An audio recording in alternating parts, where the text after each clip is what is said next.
So despite its title change, Mission Impossible: The Final Reckoning is still just Dead Reckoning Part 2, with a more rough beginning than maybe Part 2 would have gotten. Because here, you have a lot that is crammed into the first 30 minutes. You have the whole team being reintroduced and brought back together, plus the adding on of new members. You have Gabriel having to reestablish himself as a threat, the entity being sort of updated on and why it is an even bigger threat than it was before. You have a lot of exposition and flashbacks to Dead Reckoning to catch viewers up on what happened in that film in case they missed it, but then you also have a lot of flashbacks to all the other Mission Impossible movies, because since this is the final reckoning, it's trying really hard to just pay tribute to the entire franchise, which unfortunately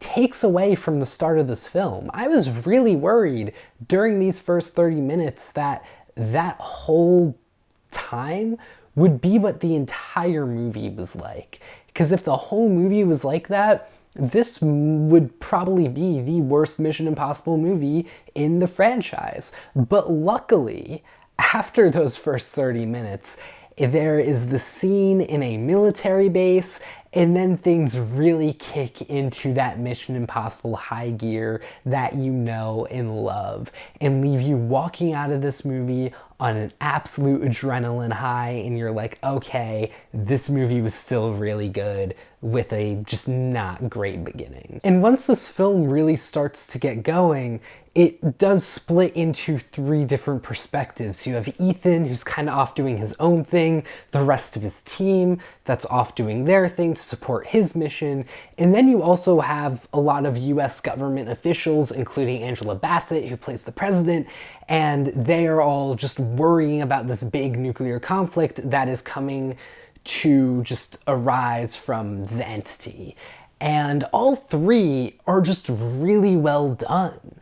And they have some great moments of tension, but also some levity. Overall, this is a film that focuses far more on camaraderie than previous Mission Impossible films. I know those previous films have had a lot of teamwork, but here I just felt like it was more and it was bigger. You just had a lot more different people involved. It is very linear, and there is quite a bit of exposition at times because of that, but the character moments that you get make the exposition and very just linear structure worth it. Though I do get why some people might not like this as much, because it's just like, you have to go here, to go here, to go here, to go here.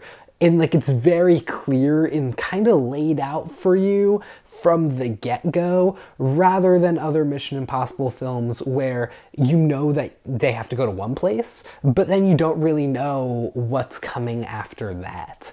That mystery is not really there in this film, at least not in the same way that it has been in others. The stunts and action set pieces are still just fantastic in this film. That does not go away at all.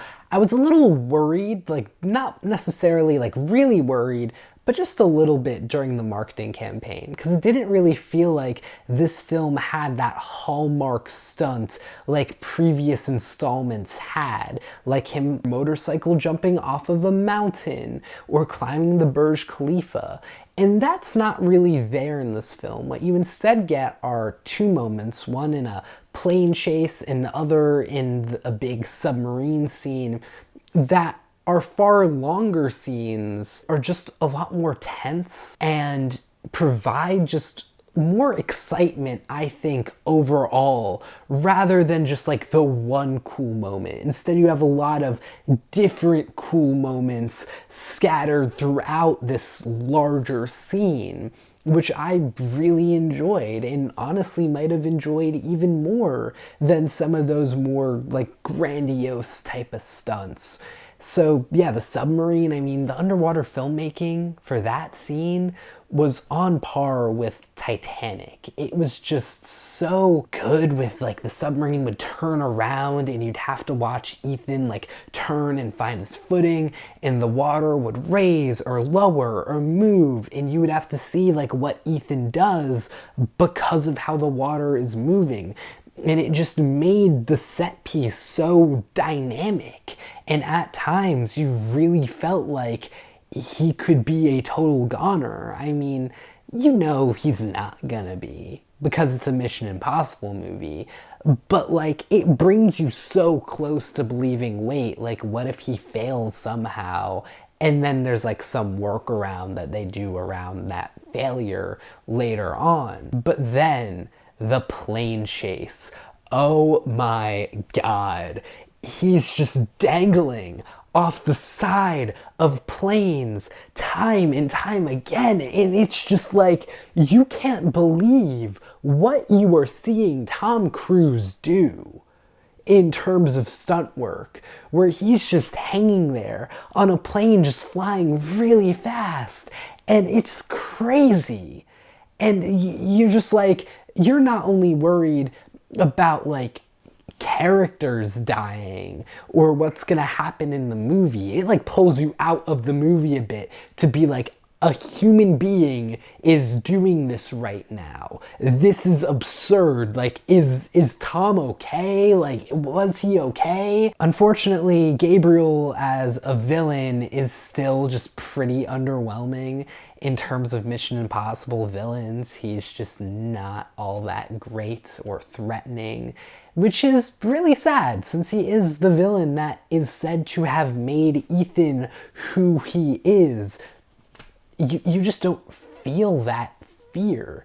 Luckily, you have other villain type figures in this film, so Gabriel like not carrying his own weight is sort of alleviated by those other figures carrying some extra weight for him. But it's still pretty disappointing. I wish he was a better villain. But everyone else in this movie is great.